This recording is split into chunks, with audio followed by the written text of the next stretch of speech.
കേരളത്തിലെ ലോക്സഭാ മണ്ഡലങ്ങളുടെ അവലോകനത്തിൽ ഞങ്ങൾ 9ാമത് തിരഞ്ഞെടുക്കുന്നത് കോഴിക്കോടാണ്.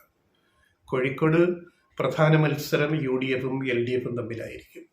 മുമ്പും അങ്ങനെ തന്നെയായിരുന്നു. BJP-ക്ക് കാര്യമായ ഒരു സ്വാധീനം ഇതുവരെ ചെലുത്താൻ സാധിച്ചിട്ടില്ല. അതുകൊണ്ട് തന്നെ BJP-ക്ക് വേണ്ടി ആര് തന്നെ ഇത്തവണ നിന്നാലും അത് കാര്യമായ ഒരു മാറ്റം കോഴിക്കോടിൻ്റെ രാഷ്ട്രീയ തിരഞ്ഞെടുപ്പിൽ സംഭവിക്കാൻ പോകുന്നില്ല. അപ്പോൾ കഴിഞ്ഞ 3 തവണ 2009-ലും 2014-ലും 2019-ലും ജയിച്ച് കോൺഗ്രസിൻ്റെ MK രാഘവൻ ഹാട്രിക് നേടിയിട്ടാണ് ഇപ്പോൾ 4ാം തവണ വീണ്ടും ജനവിധി തേടുന്നത്. ഇതുവരെയുള്ള സൂചനകൾ അനുസരിച്ച് MK രാഘവന് പകരം 4ാമത് മത്സരിക്കുന്ന രാഘവന് പകരം വേറൊരു സ്ഥാനാർത്ഥി ഇതുവരെ രംഗത്തില്ല.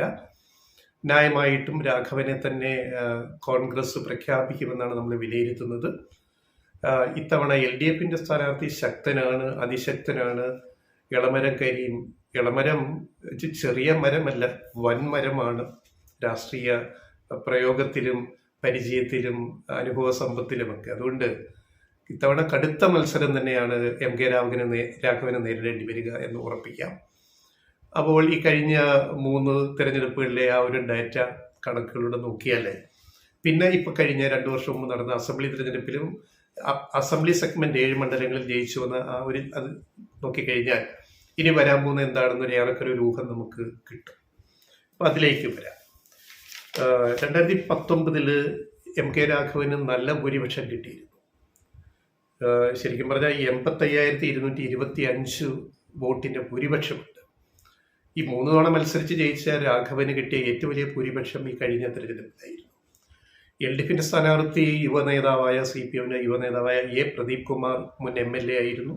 നല്ല മികച്ച സ്ഥാനാർത്ഥിയായിരുന്നു. പക്ഷേ ഈ അനുകൂല ഘടകങ്ങൾ, അതായത് അന്ന് 2019 ഉള്ള ഒരു സാഹചര്യം എന്ന് പറയുന്നത് കോൺഗ്രസ് വീണ്ടും UPA വീണ്ടും അധികാരത്തിൽ വരുമെന്നും രാഹുൽ ഗാന്ധി തൊട്ടടുത്ത് വയനാട്ടിൽ മത്സരിക്കുന്ന രാഹുൽ ഗാന്ധി വീണ്ടും ദേശീയ രാഷ്ട്രീയത്തിൽ ഇന്ത്യയുടെ പ്രധാനമന്ത്രിയായി വരുമെന്നും ഒക്കെ ഒരു ഓളം, ഒരു പ്രതീക്ഷ പ്രത്യേകിച്ച് കേരളത്തിലെ കോൺഗ്രസ് വോട്ടർമാരിലും മലയാളികളിലും ഒക്കെ ഉണ്ടായിരുന്നതുകൊണ്ടാണ് കഴിഞ്ഞ തെരഞ്ഞെടുപ്പിൽ 19 സീറ്റിൽ UDF ജയിച്ചത് 2019. അത് നമ്മൾ കാണാതിരുന്നുകൂടാ. ഇപ്പോൾ അനുകൂല സാഹചര്യമില്ല. ഇത്തവണ വയനാട്ടിൽ രാഹുൽ ഗാന്ധി തന്നെ വന്നു നിന്നാലും അന്നത്തെ സാഹചര്യമല്ല ഇപ്പോഴും. ദേശീയ ഇന്ത്യ സഖ്യം ഇപ്പോഴും പല പല പ്രശ്നങ്ങളിൽ കിടന്നുഴലുകയാണ്. BJP വളരെ ഫോർമിഡബിളായിട്ട് വളരെ ശക്തമായ ഒരു പ്രചരണതന്ത്രമായിട്ട് മുന്നോട്ട് വരുന്നു. കോഴിക്കോട് വയനാടിനോട് ചേർന്ന് കിടന്നാൽ പോലും കോഴിക്കോടെന്നല്ല ഒരു മണ്ഡലത്തിലും അന്നത്തെ ഒരു സാഹചര്യം ഇപ്പോൾ ഉണ്ടാവത്തില്ല. അതാണ് യാഥാർത്ഥ്യം. അപ്പം ഈ കണക്കുകൾ നോക്കുക. ഈ രാഘവന് 45.82% വോട്ടും പ്രദീപ് കുമാറിന് 37.91% വോട്ടുമാണ് കിട്ടിയത്.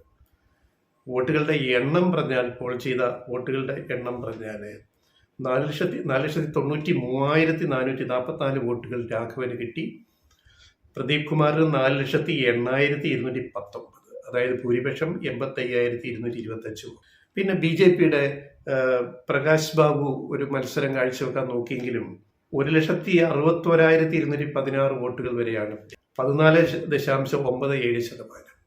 അപ്പോൾ ഇത്തവണ BJP-യുടെ ഒരു സ്ഥാനാർത്ഥി വന്നാൽ പരമാവധി 15 അല്ലെങ്കിൽ 20% വരെ വോട്ട് പിടിച്ചാലും കോഴിക്കോടിൻ്റെ ഫലത്തിൽ അവിടെ BJP കാര്യമായ ഒരു സ്വാധീനം ചെലുത്താൻ സാധിക്കത്തില്ല എന്ന് വ്യക്തമാണല്ലോ. അപ്പോൾ ആരാവട്ടെ, BJP സ്ഥാനാർത്ഥി MD രമേശിൻ്റെ പേര് കേൾക്കുന്നുണ്ട്, പല പേരുകൾ കേൾക്കുന്നുണ്ട്. ജയിക്കാൻ സാധ്യതയില്ലാത്തൊരു സീറ്റായതുകൊണ്ട് അവിടെ സ്ഥാനാർത്ഥി മോഹികൾ BJP-യിൽ പൊതുവെ കുറവാണെന്ന് നമുക്ക് വിലയിരുത്താം. മറ്റു ചില A+ എന്നവർ പറയുന്ന മണ്ഡലങ്ങൾ പോലെ അല്ല ഇവിടുത്തെ സ്ഥിതി കോഴിക്കോട്ടെ. ഇപ്പം തിരുവനന്തപുരമോ തൃശ്ശൂരോ പോലെയൊന്നും അല്ല.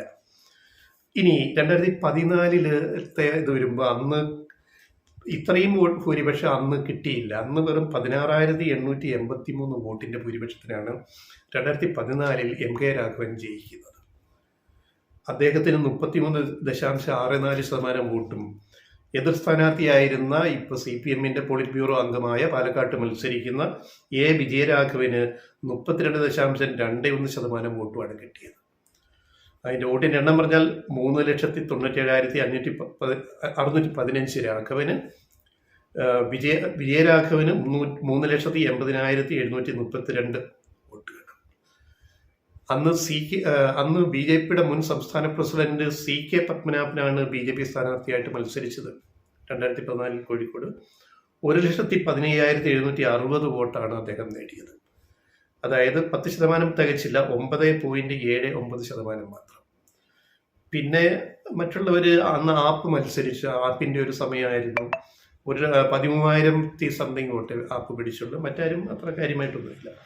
ഇതാണ് 2014 പിക്ചർ എന്ന് പറയുന്നത്. 2009 MK രാഘവൻ ആദ്യം ജയിച്ചത് ടൈറ്റ് ഫൈറ്റ് ആയിരുന്നു.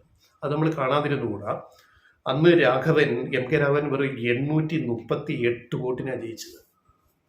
ഒരു ലോക്സഭയിൽ ഇത്രയും ലക്ഷക്കണക്കിന് വോട്ടർമാരുള്ള ലോക്സഭാ മത്സരത്തിൽ വെറും 838 വോട്ടിന് രാഘവൻ ജയിച്ചു എന്ന് പറയുമ്പോൾ അതൊരു ചെറിയ ഭൂരിപക്ഷം മാത്രമാണ്. ആരായിരുന്നു എതിർ സ്ഥാനാർത്ഥി? അന്ന് DYFIയുടെ യുവനേതാവ്, SFI DYFI യുവനേതാവായ Muhammad Riyas, PA Muhammad Riyas ആയിരുന്നു അന്ന് എതിർ സ്ഥാനാർത്ഥി 2009. ഇപ്പോഴത്തെ ബേപ്പൂർ MLA, ഇപ്പോഴത്തെ ടൂറിസം PWD മിനിസ്റ്റർ, മന്ത്രിയായ മുഹമ്മദ് റിയാസ് അന്ന് ഒന്നുകൂടി ആഞ്ഞ് ശ്രമിച്ചിരുന്നെങ്കിൽ ഈ MK രാഘവന്റെ ആദ്യ കന്നി അംഗത്തിൽ തന്നെ ഒരുപക്ഷെ മുഹമ്മദ് റിയാസിനെ ജയിച്ചു കയറാമായിരുന്നു.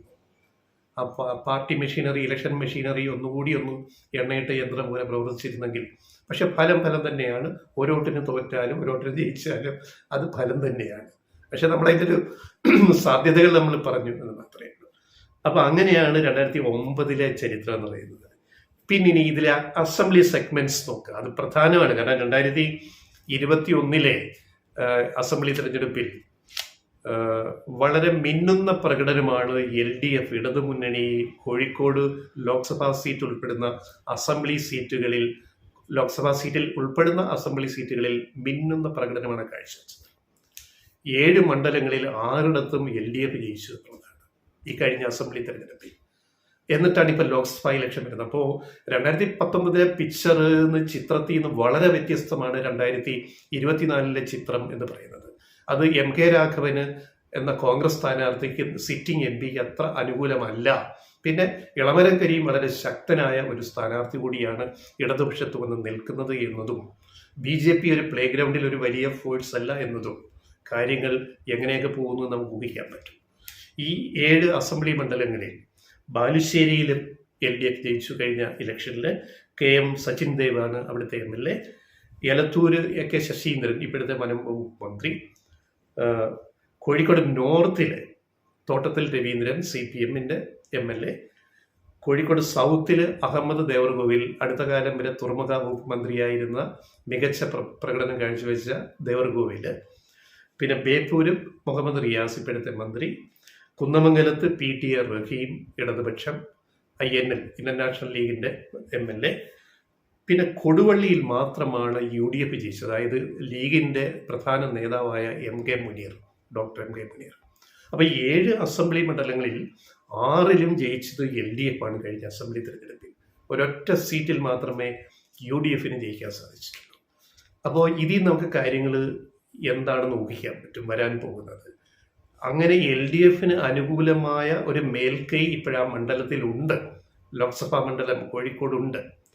അവിടേക്കാണ് ഇളമരം കരീം എന്ന് പറയുന്ന വളരെ സീനിയറായ, പരിചയസമ്പന്നനായ, ട്രേഡ് യൂണിയൻ നേതാവ് കൂടിയായ, രാജ്യസഭാ അംഗമായ, കേന്ദ്ര കമ്മിറ്റി അംഗമായ, CPMന്റെ കേന്ദ്ര കമ്മിറ്റി അംഗമായ ഇളമരം കരീം ഒരു മുതിർന്ന നേതാവോട് മത്സരിക്കുന്നു എന്ന് പറയുമ്പോൾ MK രാഘവന് 4ാം ഊഴത്തിൽ കാര്യങ്ങൾ അത്ര എളുപ്പമല്ല എന്ന വ്യക്തമായൊരു ചിത്രമാണ് കോഴിക്കോട്ടുള്ളത് എന്നാണ് ഞങ്ങളുടെ വിലയിരുത്തൽ.